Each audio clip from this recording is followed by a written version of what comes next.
Tapealert, hottest in the city. Brother Rsonist, Heatmakerz.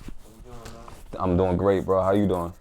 Can't complain, my brother. I'm alive, man. Yeah, thank God. Thank God for that, for real. I agree. Let's jump right into it, man. Tell us, how you got your start. We know, well, I know that you came from Jamaica, correct? Right. When I was young. When you was young? Yeah, when I was young. What year or? I came here when I was like 3. So Okay. Like 1980. Okay.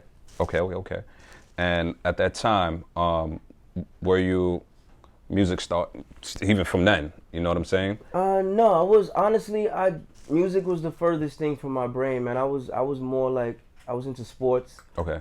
Yeah, I played baseball up until high school, and then I kind of got stuck because I didn't want to play baseball anymore. And then what happened was a friend of mine that I went to high school with, he used to DJ, and I'm competitive, so I'm like, yo, I'm better than you, and he was like, yo, you don't even DJ. So I ended up buying equipment, got into DJing that way, and then from DJing it went into production, and Okay. I'm giving you the short version. The short version. All right. So Cliff notes. Yeah. So through your teenage years, DJing, sports. A lot of people don't. Like my brother asked me, I love baseball too, and I didn't play in high school, but I played, in the neighborhood, softball every summer. But he used to ask me, why you like baseball? Or he would say, they would ask where I'm at. He'd be like, he's probably somewhere playing baseball. Right. People don't know that baseball's a great sport. It's a great sport. It's a great sport. It looks boring to watch if you don't understand it, but it's a great sport, especially for a kid. It's a great sport. Correct. Also, brother Raekwon from the Wood, he loved baseball growing up. A lot of people don't know that. Yeah, he talked about it in his book, but it's another. That's my nigga too. Man. Yeah. Shouts to Ray. Yeah. So when you got into producing, when you was DJing, were you competing against the other individual or DJing? Correct. I was into DJ competitions. The funny thing is, I don't think I ever told the story, man. I never told it on camera. I did a DJ battle at Howard, right? So it was me against the first round. They put me up against this dude named LS1, who turned out to be DMX's DJ later on. So I get on, I do my thing. I had these what did I have? These 2 records. I want to rock right now. I want to rock. And I'm going back and forth and I'm doing that shit. I thought I killed it. When it was over, everybody clapping, going crazy. Then LS1 gets up. He was a champion from the year before. I didn't know that, right? So he gets up. He got these 2 KRS-One records and he's like, yo, it starts off, something, kiss my black ass, kiss my black ass. And as he's saying that, he's unbuckling his pants, kiss my black ass, kiss. So by the time he does it on the last one, he has his pants down. He sits on the turntable, gets up, and the shit says, kiss my black ass. He gets off and stops the shit. The crowd is going crazy. I'm packing my shit up to go home. I'm like, that was kind of like the end of my DJing aspirations after that. Yeah, he added a prop. The production came after that for me, which was more natural to me. Okay. So production. The first record that, we see that you worked with, I mean, I can't even name all the artists, man. Platinum Plaques from Lil Wayne. One of my favorite albums, still to this day, is Jim Jones' El Capo. Thank you, my brother. Somebody just told me that the other day too, like about 2 days ago. And let me tell you, that helped me get through my COVID time. You know what I mean? I had COVID in March when it first started, right, until April, early May. Right. But I was listening to it before that, and what that album, what it had done for me, it made me accept Jim more as a lyricist now. Right. You know what I'm saying? What did you like about that album sonically? Sonically? Or let me just say musically, not even sonically, musically. Musically, there was so many different, all the beats didn't sound the same. And right. I heard, what the first song that I heard was this sample, I think the Lionel Richie with him and Fad. Right. That was the first song I heard, and then I downloaded the album. Then each song, it goes in unison almost, from the first song all the way down. And I said, what I was saying was, I'm like, damn, Jim should have broke it up. He should have just gave people 11 and then hit him with a second one. We had so much, You had so much material. And we hit him with another 15 right after that. Right after that, correct. Yeah. So now we're going to do the official El Capo 2. El Capo 2, okay. Right. Okay. To me, it's equivalent to, we're going to rate it 5 tapes for Tapealert, which is equivalent to 5 mics and a source. They don't do that no more. I appreciate But I'm going that, to rate it that. One of the best albums, one of the best works. And honestly, that's I'm most proud of that piece of body of work. You know what I mean? Like more so than Diplomatic Immunity, because I did everything from top to bottom on that album, as Right. far as like even mixing and mastering. You know what I'm saying? So Right. that album holds a special place to me. I respect that, as it should, as it should. Tell us about, you know, your first. Do you remember your first song you actually made and you Got actually heard placed? it? Correct. Yeah, it was with Cannabis. Okay. 2000 Remember, BC. yeah, it was a song by the name of, it was called The Sequel. And I remember hearing it and I'm just like, it gave me a different understanding of, because at that point I was a beat maker, I wasn't a producer yet, you understand? Like, because even with Cannabis, I didn't get a chance to work with Cannabis. We kind of just gave him the beat, he did what he did, they called us when it was done. But after that record was recorded, I kind of figured out like, okay, cool. When I make certain beats, they don't need this or they don't need that because it leaves space for the artist. You understand? I didn't understand that before. I was just trying to make the dopest beat possible. I didn't leave room for I wasn't even thinking about the artist. Okay. So that kind of opened my eyes to a lot of different things, and especially the amount of records we did with Dipset when we first met them. It was kind of like I had to become a producer on the spot. You know what I'm saying? Even if I wasn't a producer before, I became a producer then. Right. So now you said you weren't a producer, but you was a beat maker. Right. For myself, I always thought that the beat maker was the producer, like how I'm seeing it. Here's why I'm saying this, right? When you're a beat maker, you just make really dope beats. When you're a producer, you figure out a way to make the best song. Copy. You understand? It's like somebody could rap a song to me and I could be like, okay, it needs this type of emotion behind it, and make a beat around it and be like, all right, cool, this is what it needs. A beat maker can't do that. A beat maker is just going to make the hottest beat he can make. It might not fit the occasion. You understand? Because producers know how to make the music fit the occasion. Right. So that's why I say there's a difference between a beat maker and a producer. There's a bunch of dudes that's in their back room in their house making beats. Right. They don't know how to produce yet. Right. And there's nothing wrong with that. The more artists they work with, they'll figure it out how to produce, you know? Understand. You know, if there's a way to put your catalog from early 2000 to today, and I was saying this, I was talking to my brother here, man, Freddie, and I was saying, like, you know how we had the Dr. Dre, the DJ Premier from the late 80s to the early 90s. Right.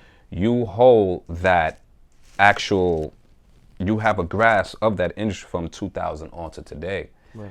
Do you feel like, you know, and maybe we're not seeing it, but do you feel like you're not celebrated enough? 1,000,000%. Right? I'm definitely not celebrated enough. And maybe part of that is my fault in the sense of I'm not the dude that's in front of every camera or trying to chase down every interview or trying to be in every club. I'm not that guy. So maybe that hindered my career in that sense.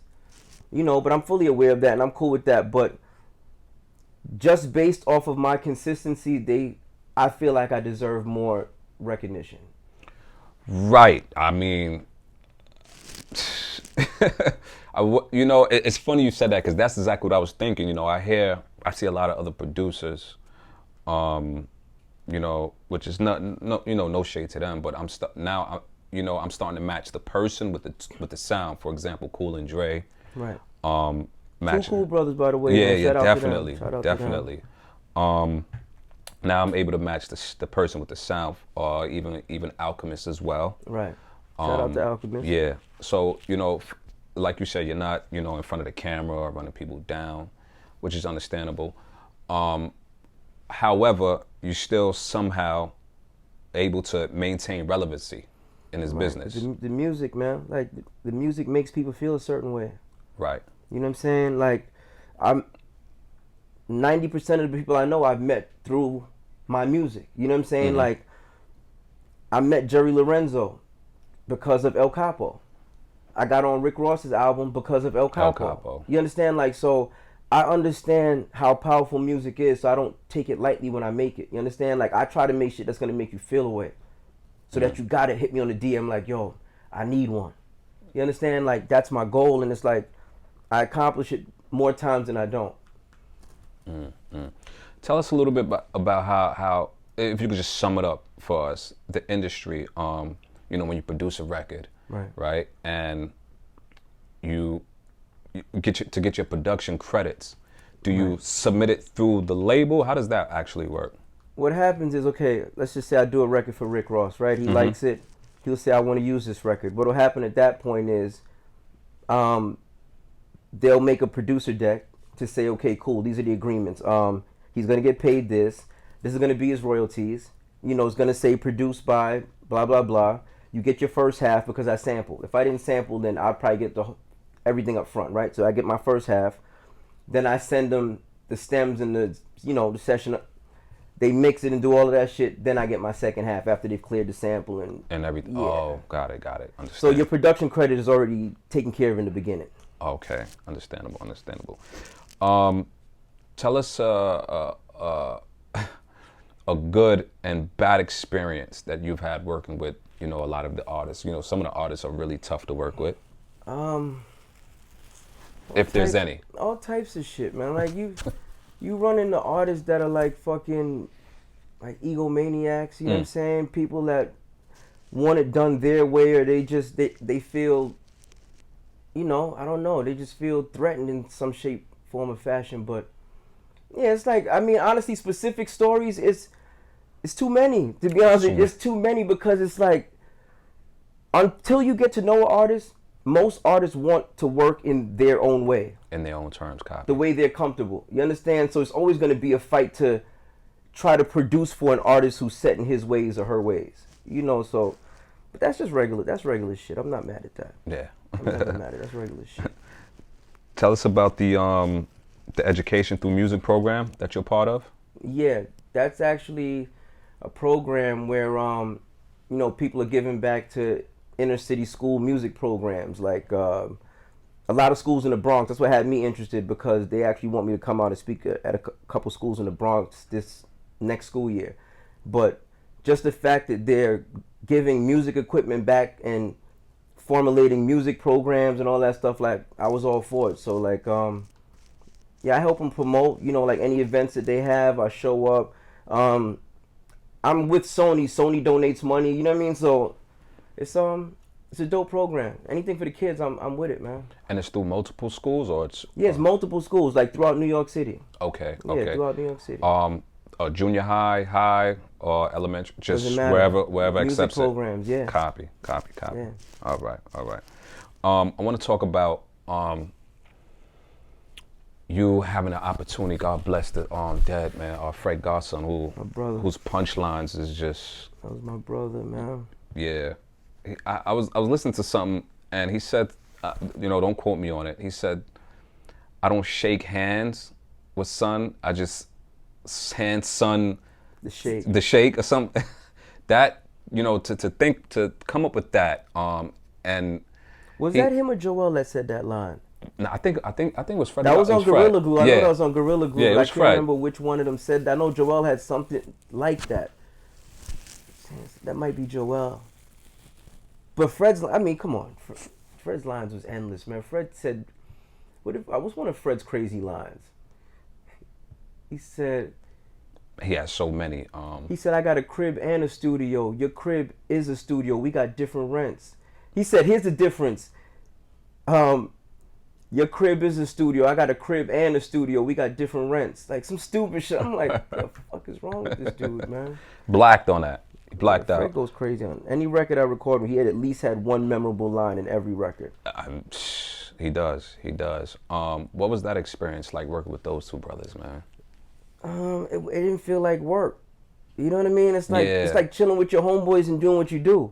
I make beats anyway. They write rhymes anyway. We around each other. Let's get it. You know what I'm saying? Mm-hmm. It was never work. It was never a struggle. It was kind of like it was silent competition. I wanted to make the best beat possible. They wanted to out-rap each other. It was perfect.